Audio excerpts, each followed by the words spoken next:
Hi everyone and welcome to my place. I love white roses, and although we don't associate them often with Valentine's Day, white is for purity and light, and I say, why not gift somebody something that represents that? After all, it hasn't been a very good year, and with Valentine's Day coming up, I thought, what could I share that could go for all year round?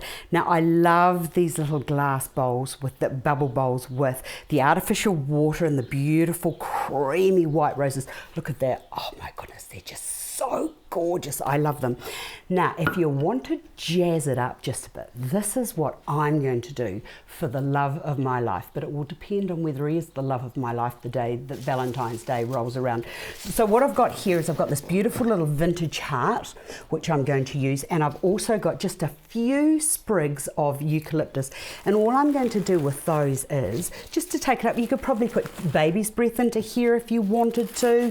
You could put some camellia leaves in. You could put some, I don't know, what lavender, whatever you wanted, but I just thought that it was such a beautiful little base of which to build on.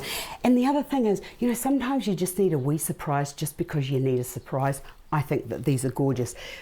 Pick and plonk onto a table surface and you're done. So I just bring that around and into there. Look at that, isn't that better? It just takes it to a whole new level. Now, if you want to really set the, oh, I didn't put my heart on. Oh, for goodness sake. And I've just got put that little heart onto a piece of string. I'm just gonna take that around there and tie it onto the rose and just let it hang down there.